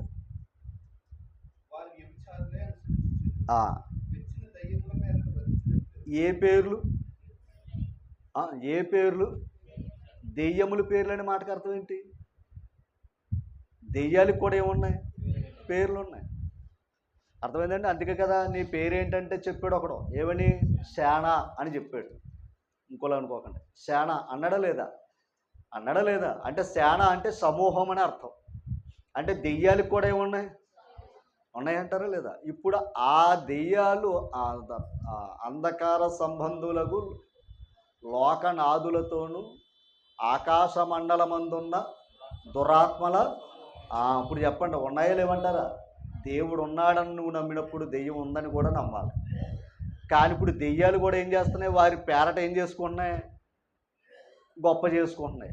ఇది వాస్తవమే, ఇది వాస్తవమే. ఎలా చేసుకున్నాయి అంటే మనుషుల్లో దూరి, మనుషుని ఇందాక చెప్పుకోవడం చూసావా? ఆ పేరుని బట్టి ఏం చేసుకున్నాయి? ఆ పేరుకి అంత విలువ వచ్చింది. అర్థమైందా? ఇప్పుడు ఎవరి పేరట జరగాలి? ఇప్పుడు ఎవరి పేరట జరగకూడదు? దెయ్యాల పేరట జరగకూడదు. ఓకేనా? ఇప్పుడు అంటే దేవునికి పేరుంది, దెయ్యాలకి పేరుంది. ఇప్పుడు యేసు ప్రభు ఎవరి పేరుని వచ్చాడు? అది కావాలి మనకి ఇక్కడ. ఓకేనా? తర్వాత చదవండి. ఇప్పుడు ఒకవేళ దెయ్యాల పేరట వచ్చాడు అనుకోండి, మాంత్రికుడు అవ్వాలి ఈయన. అంతేనండి? దెయ్యాల పేరట వచ్చాడు అనుకోండి, ఎవరి పేరట అవుతాడు ఈయన? మాంత్రికులు అవ్వాలి. ఎందుకంటే దెయ్యాల పేరట చేసేవారు ఏంటి? మంత్రాలు చల్లిస్తారు. మాంత్రికులు ఉన్నారు కదా అపోస్తల కార్యాల్లో. అమ్మా క్రింద మత్తయి సువార్త 20 అధ్యాయం. ఇప్పుడు ప్రభు పేరట వచ్చువాడు, ఆ పదం ఎవరికి వెళ్తుంది? ఇప్పుడు యేసు ప్రభు ఎవరి పేరట వచ్చాడు? ప్రభు పేరట, తండ్రి పేరట వచ్చాడు. ఆ పేరును వచ్చేవాడికి ఏం కలగాలి అమ్మా? ఆ స్తుతి ఈ జగత్తులో ఏ నరుడికి కలగదు, దెయ్యాలకి కలగదు, ఏదికి కేవలం తండ్రి అయిన దేవునికి కలుగుతుంది. రెండవది కుమారుడైన యేసుక్రీస్తు కూడా కలుగుతుంది. అర్థమైంది మీకు ఏదన్నా అమ్మా? ఇప్పుడు యేసు ప్రభుకి ఏం కలగాలని చెప్తాడు ఆయన? మనసు పెట్టండి, ఎక్కడి నుంచి కొంచెం లోపలికి వెళ్దాం. యేసు ప్రభుకి ఏం కలగాలని చెప్పాడు ఆయన? స్తుతి కలుగును గాక సర్వోన్నతమైన స్థలములలో జయము అని అన్నాడు. అంటే యేసు ప్రభుకి ఏం కలగాలని చెప్పాడు ఆయన? స్తుతి కలగాలి, జయము కలగాలి. ఇది తండ్రి పేరట వచ్చాడు గనక అని చెప్పాడు. రోమపత్రిక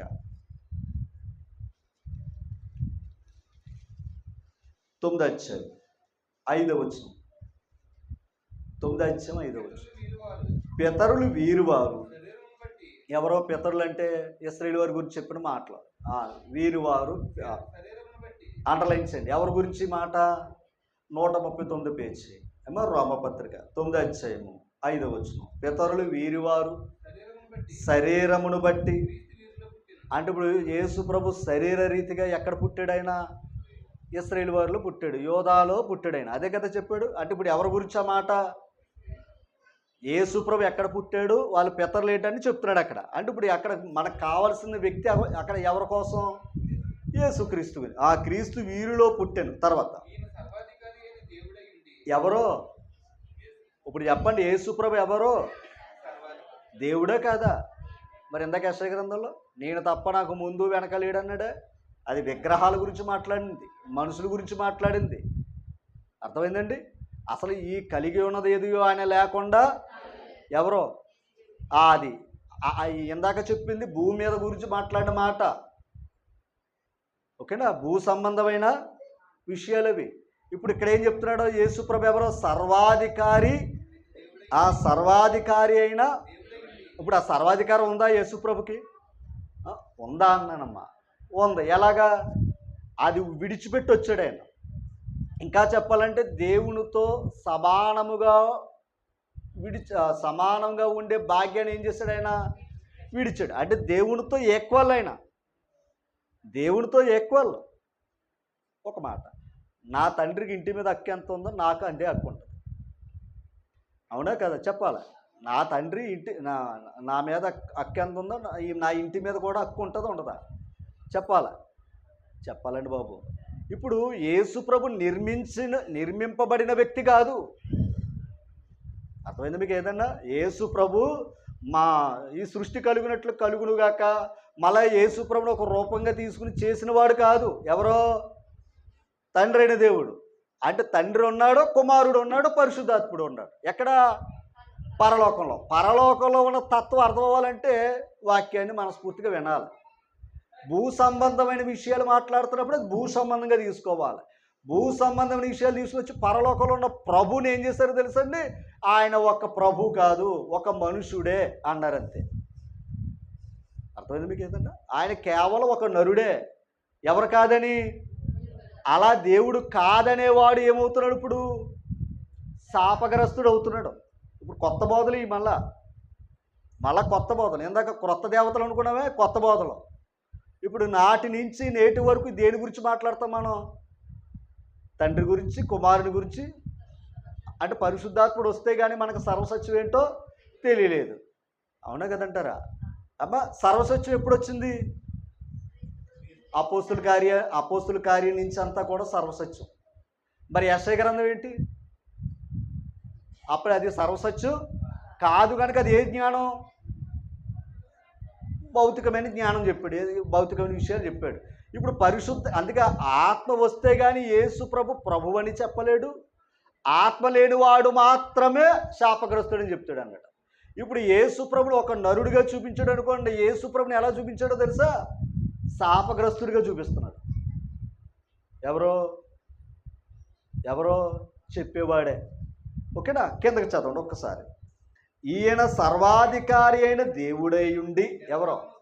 యేసు ప్రభు నిరంతరము. ఇప్పుడు చెప్పండి, నిరంతరం ఆయనకి ఏముంది? స్తోత్రాలు ఎవరికి చెల్లించాలి? యేసు ప్రభుకి. తండ్రికి చెల్లించాలి, కుమారుడికి ఉంది. అంటే కుమారుడికి స్తోత్రం ఉందా లేదా? అందుకే కదా ప్రభు పేరట వచ్చి వాడికి ఏం కలగాలని చెప్పాడు ఆయన. ఆయన హెచ్చించినప్పుడు నువ్వు తగ్గించవలసిన పని ఏంటి? నీ జ్ఞానం, మరలా చెప్తున్నాడు, నీ జ్ఞానం నేర్చుకోవడానికి ప్రయత్నం చేయాలి. అర్థమైంది తల్లి? ఇప్పుడు ఏదైనా సరే మన జీవితంలో మళ్ళీ చెప్తున్నాను, తెలుసో తెలియకో చేస్తాం అనుకోండి, అది వ్యక్తిగతంగా పర్లా. కానీ ప్రజల మీద రుద్దారనుకోండి, ప్రజలందరినీ తీసుకెళ్ళి శాపగ్రస్తులు చేసేస్తారు. అంత సీరియస్. ఏది? బోధ దగ్గరకు వచ్చాక దాన్ని నిర్లక్ష్యం చేసుకోవద్దు దయించి.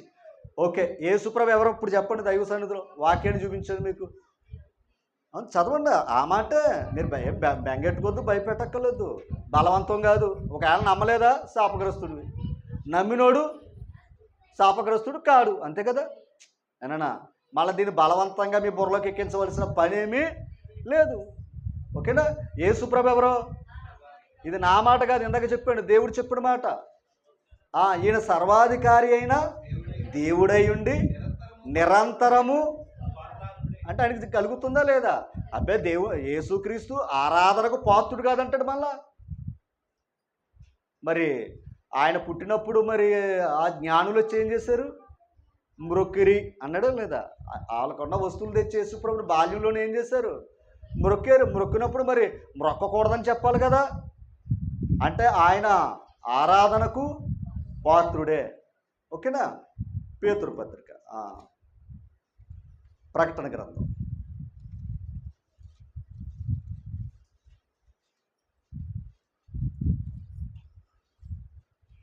5 అధ్యాయం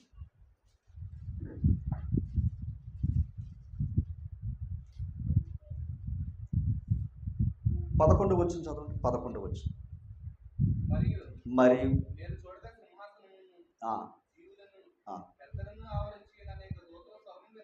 ఎక్కడ పరలోకంలో ఉన్న విషయం గురించి మాట. దోతల స్వరం, అది దోతల స్వరం. పరలోకంలో సొమ్మిది వారి లెక్క. అది ఒకళ్ళిద్దరు అన్న మాట కాదు, కోట్ల మంది చెప్తున్నారంట. ఏంటో చూడండి అక్కడ. వారు అంటే ఎవరు? ఏ గొర్రెపిల్ల కోసం అంటే ఇవాళ ఆదివారం కనుక మన సోదరులు చేశారు. ఏది? గొర్రెలు. అదా? మొన్న ఎవరో కానండి బాబు, నిజంగా భక్తి. ఒక ఆయన గెలిచాడని పొట్టేళ్ళు తలకాయలన్నీ కూడా తీసి దండేశారు. ఆయన ఎమ్మెల్యే అయ్యాడని ఆ పొట్టేలు మొత్తం దండ, పెద్ద దండ. మళ్ళా ఎన్ని అయిపోయినాయో చూసుకోండి. అంత ఓకే, మంచిది ఆ దండ. అంటే ఇప్పుడు పొట్టేలు అంటే వధింపబడిన గొర్రెపిల్ల. అంటే ఏ గొర్రెపిల్ల? అది అర్థమైందండి. అంటే ఇవి చాలా ఆదివారం అయితే చాలా వధింపబడుతున్నాయి గొర్రెలు. ఓకేనా? ఆ గొర్రెల గురించి చెప్పలేదు. ఎవరో లోక పాపమును మోసుకుని పోవు అంటే గొర్రెపిల్లను ఇప్పుడు అర్థం చేసుకుంటే ఇలాగా, అర్థం చేసుకోకపోతే అలాగా. అర్థమైంది మీకు? ఏదన్నా అర్థం చేసుకుంటే కంచంలో ఉన్న గొర్రె మాంసం, అర్థం చేసుకోకపోతే ఆ గొర్రె, అర్థం చేసుకుంటే పరలోకంలో ఉన్న అదనమాట. ఇంతే తేడా. అది నీ మైండ్లో ఉంది. అది కిందకి రండి. వారు చూడండి, వధింపబడిన గొర్రెపిల్ల. అక్కడ ఆగాలి. వధింపబడిన గొర్రెపిల్ల శక్తియు. అంటే గొర్రెపిల్లకి ఏముంది? మరి శక్తి ఉన్నప్పుడు వధించబడవలసిన పని ఏంటి? అంతేనా? శక్తి ఉన్నప్పుడు చనిపోవలసిన పరిస్థితి ఏంటి? ఆ శక్తిని కనపరుచుకోవటానికే చనిపోయాడు ఆయన. అర్థమవులదా? మూడో దినం తిరిగి లేచాడే ఆ శక్తి. అంతే కదా? ఇప్పుడు గమనించాలి. ఈ గొర్రెపిల్ల వధించబడితే లెక్కలేదు, కానీ ఈ గొర్రెపిల్ల వధించబడితే ఏమయ్యాడు? తిరిగి లేచాడు కనుక శక్తియు. ఓకేనా? శక్తియు. ఆయనకేముంది? ఉందా? చెప్పాలి. ఐశ్వర్యం ఉందా? ఎందుకు? ఎంత ఐశ్వర్యం? అంబానీ గారి కంటే ఎక్కువ తక్కువ? ఓకేనా? కొన్ని కోట్ల మంది అంబానీల కంటే ఆయన ముందు సరిపోవడం. ఓకేనా? ఎందుకు తెలుసా? కలిగి ఉన్నది ఏది? అసలు ఈ విశ్వమే ఆయనది. ఇంకా చెప్పమంటారా? పరలోకమే ఆయనది. అంటే ఇదేంటండి? ఆయన మరి తండ్రి కదా. తండ్రి ఎవరికి ఇచ్చాడు? అంటే పరలోకం కూడా ఇచ్చాడా లేదా? అని ఇప్పుడు ఇక్కడ ఉన్నదానికే ఈ సెంట్లకి ఎంత రేట్లు అయిపోతుంటే మరి పరలోకంలో ఉన్న స్థలాలకి ఎంత ఉంటుంది? ఇప్పుడు ఆయన ఎంత ఐశ్వర్యవంతుడు చెప్పాలి. అంత ఐశ్వర్యవంతుడు నీ కోసం నా కోసం దరిద్రుడిగా వచ్చాడు, అందుకు లోకైపోయాడు. అంతేనా? అంత ఐశ్వర్యవంతుడు నీ కోసం నా కోసం ఎలాగొచ్చాడు? దరిద్రుడిగా వచ్చాడు. కనుక ఇప్పుడు ఆయన్ని కూడా నువ్వు ఎలా చూస్తున్నావు? తక్కువగా చూస్తున్నావు. లోకం చూసినది వేరే, తెలియదు కనుక. తెలుసున్న వాళ్ళు కూడా ఎలా చూస్తున్నారో మరి ఏమనాలండి వీళ్ళనే? ఒకటే దైవగ్రంథం ఏమో తెలుసు, ఒకటి కంటే ఒకడు ఘనముగా ఎంచుకోండి అంటాడు. అన్నాడా లేదా? ఒకటి కంటే ఒకడు ఘనంగా ఎంచుకోమన్నాడు ఆయన. ఇంకా చెప్పాలంటే దావీదు సౌలుని ఏమన్నాడు తెలుసా? సౌలేమో దావీదుని చంపడానికి ప్రయత్నం చేస్తుంటే దావీదు గారు అంటాడు, అయ్యా నాకు అవకాశం వచ్చినా నేను చంపలేదు అని అక్కడో మాట అంటాడు. నీ ప్రాణమును నేను ఘనముగా ఎంచినందున దేవుడు నా ప్రాణాన్ని ఘనంగించుతాడు అన్నాడు. అర్థమవుతుందా? శత్రువేమో వాడు ప్రాణం తీయాలనుకుంటే ప్రాణం తీసేవాడు దొరికాడు ఈయన చేతులకి. అప్పుడు ఏం చేయొచ్చు? శత్రువు చంపేయచ్చు. కానీ ఆయన ఏమన్నాడు తెలుసా? ఆయన ప్రాణం గొప్పదని ఎంచాడంట. అలా ఎందుకు ఎంచాడో తెలుసా? నా ప్రాణాన్ని దేవుడు గొప్పగా, అంటే తక్కువవాడినే, ఒక నరుణ్ణే ఎక్కువగా ఎంచిన దావీదు మనసు ఎక్కడ? అసలు మన కోసం ప్రాణం పెట్టిన ప్రభువునే, ప్రభు రక్తంలో ఉన్నవాడే ప్రభువుని తక్కువ చేస్తుంటే ఇంకేమనాలండి వీళ్ళనే? అంటే ప్రభు అర్థమయ్యాడా? ప్రభు అర్థమైతే ఆరాధన మానవు. ప్రభు అర్థమైతే ఆయన రొట్టెని జ్ఞాపకం చేసుకుంటాం. ప్రభు అర్థమైతే ఆయన సువార్త ఎక్కడుందో వెతుక్కుంటాం. ప్రభు అర్థమైతే ప్రభు ఉన్న చోట నువ్వు ఖచ్చితంగా ఉంటావు. మనకు అర్థమైంది ఏంటో తెలుసా అండి? తింటాం, జోబులో డబ్బులు పెట్టుకోవడం, అంతకంటే ఏం అర్థం కాలేదు. అలాంటోడికి ప్రభు ఎలా అర్థమవుతాడు? అర్థమైందండి? ప్రభు అర్థం అవ్వాలంటే ఇందాక చెప్పిన ఆత్మ వలన తప్ప ప్రభు మనసు ఏంటో తెలియదండి. మనం ఎంత చించుకున్నా ఏమో అర్థం కాదండి. ఏమ్మా కిందకి రండి. శక్తియు ఐశ్వర్యమును అంటే ఆయనకి ఏముంది? మరి మన జ్ఞానం ఏంటి? ఏమనుకోకండి, అమ్మ పాలు తాగి రొమ్మును గుద్దినట్లుగా క్రీస్తు రక్తంలో కడగబడి ఆయనతో సహవాసం ఉండవలసింది వదిలేసి, అర్థమవుతుందా, ఆయన కోసం చేయవలసిన మేలని పొందేసుకుని ఆయన పక్కనెట్టేసి, అంతే కదండి దాని అర్థమైతే కదా. అమ్మా అక్కడ ఏం చెప్పాడు? జ్ఞానం. మన జ్ఞానంతో బతికేస్తున్నాం. ఎవరి జ్ఞానాన్ని వదిలేసాం? మరి పౌలు చాలా పిచ్చోడు గనక, అందరికంటే బాగా పిచ్చోడు గనక అతి శ్రేష్టమైన జ్ఞానము కొరకు నాకున్న లాభాన్ని వదిలేసాను రా బాబు అంటున్నాడు ఆయన. అన్నాడు లేదా? క్రీస్తు ప్రభు యొక్క అతి శ్రేష్టమైన జ్ఞానం కొరకు నాకు లాభాన్ని నష్టంగా ఎంచుకున్నాను, పెంటగా ఎంచుకున్నాను ఆయన. మరి ఇలాంటి వాళ్ళు అందరూ పిచ్చోళ్ళే. ఎవరికే? ఇలా అది ఈ భూమి మీద ఉన్న వాళ్ళకి. అందుకే భూమి మీద ఉన్న భూ సంబంధమైన వాడికి ప్రభు మనసు తెలదండి. ఓకేనా? కిందకి రండి, చెప్తాను మీకు మాట. బలమును ఘనతయు మహిమయు స్తోత్రమును పొంద అర్హుడని అంటే ఇప్పుడు యేసు ప్రభు స్తోత్రాలు పొందడానికి అర్హుడా కాదా చెప్పండి? మరి ఆయన తండ్రే అర్హుడని కోట్ల దేవదూతలు అర్హుడని చెప్తుంటే ఈడు ఎవడుకొని 6 అడుగులు ఉన్న మనిషి, 1/4 కేజీ అంత ఉన్న మెదడులో ఈడు ఆలోచించేసి యేసు ప్రభు ఎవడు కాదంట? ప్రభువు కాదు, ప్రభు అని ఆయన నియమించి సర్వాధికారి అయిన దేవుడు అని చెప్తే ఈడు దేవుడు కాదని ఈడు చెప్తున్నాడు. ఈ బోధతో మళ్ళీ ఏమవుతుంది క్రైస్తవ్యం? ఇందాక చెప్పాడు గలతీ పత్రిక, భిన్నమైన సువార్త. ఇప్పుడు భిన్నమైన సువార్తలోకి వచ్చి ఏమవుతున్నారు? అమ్మో ఎంతకాలం ఈ జ్ఞానం మాకు తెలియదు, ఎన్నాళ్ళు చెప్పింది అంత శుద్ధ తప్పు అనమాట, ఇది కొత్త బోధ అనమాట, ఈ బోధను బట్టి మనం పరలోకి వెళ్ళిపోతాం అనుకుని ఆయన పట్టుకుని వెళ్ళిపోతున్నారు. అర్థమైంది మీకు? కడకి మళ్ళా చెప్తున్నానండి, ఏదో కొంతకాలం ఆ దేశానికి వెళ్ళి ఈ దేశానికి వచ్చాక వాట్ ఈజ్ అన్నదంట. ఎవరో అది తిని ఇక్కడ బతికింది, ఆ చేతిలోనే పనిచేశారు అంటే అక్కడికి వెళ్ళడానికి ఏమొచ్చింది? అది అర్థమైందండి. మనం ఎంత నేర్చుకున్నా ఇది మాత్రం అక్కడ ఉండాలి తప్ప తలపైకి వచ్చిందని కూడా దెబ్బతింటాం. కడకి ఇప్పుడు ప్రభువుని ఎక్కడ దించేస్తున్నారు వీళ్ళు? ఒక నరుడా? ఇంకా చెప్పమంటారా? దెయ్యాలే చెప్పాయే నువ్వు సర్వోన్నతుని దేవుడు కుమారుడని. కనీసం దెయ్యాలు కూడా జ్ఞానం కూడా నీకు తెలియలేకపోతుందా? దెయ్యాలు కూడా జ్ఞానం కూడా తెలియలేదంటే నువ్వు ఇంకేమనుకోవాలి? దెయ్యాలే ఆ ప్రభుకి భయపడుతున్నాయి, మరి నువ్వెందుకు భయపడతలేదు? అంటే నీలో పట్టుకున్నది మామూలు కాదని అర్థం. అంటే ఇప్పుడు దాన్ని బట్టి ప్రభుని ఏం చేస్తున్నట్టు? అవమానం చేస్తున్నారండి. ఇప్పుడు అలా ప్రభుని బోధించేవాడు ఏం తెచ్చుకున్నాడు చివరికే? శాపగ్రస్తుడు. ఇప్పుడు ఆ శాపం తెచ్చుకుంటే పోయిదా చెప్పండి? ఇప్పుడు శాపం తెచ్చుకోవాలా, ఆశీర్వాదానికి వారసులుగా పిలిచాడు ఆయన. అందుకే మనం ఏం వినిచున్నామో, మనం ఏం చూస్తున్నామో గ్రహించుకోవాలి. మరలా చెప్పాను, ఇందాక ప్రారంభంలో చెప్పాను, లోకంలో ఉన్న విషయాల కంటే ఇక్కడికి ఏదో వచ్చి పడడం మంచిదే. మళ్ళీ ఇక్కడికి వచ్చిన తర్వాత బోధ వల్ల కూడా మనం ప్రభుని విడిచే అవకాశం, దేవుని విడిచే అవకాశం కూడా ఉంది. నాటి నుంచి నేటి వరకు మీకు ఏదైతే చెప్పానో ఆ బోధ మీద నేను ఎప్పటికీ నిలబడి ఉన్నాను. మనుషులు వస్తున్నారని ఒక బోధ, మనుషులు వస్తలేదని ఒక బోధ చేయవలసిన పని నాకు లేదండి. ఒక మాట, మనుషులు నచ్చే బోధ చేసామనుకోండి, మేము చాలామందికి ఇష్టలుగా ఉంటాం. ఏది? మనుషులు చెప్పే బోధ. మరలా చెప్తున్నాను, ఏమనుకోవద్దు. ఈ కొద్ది మాటలు మనం ఇడుకలు ఫలించిన కాక దానికి అర్థం చెప్తాను.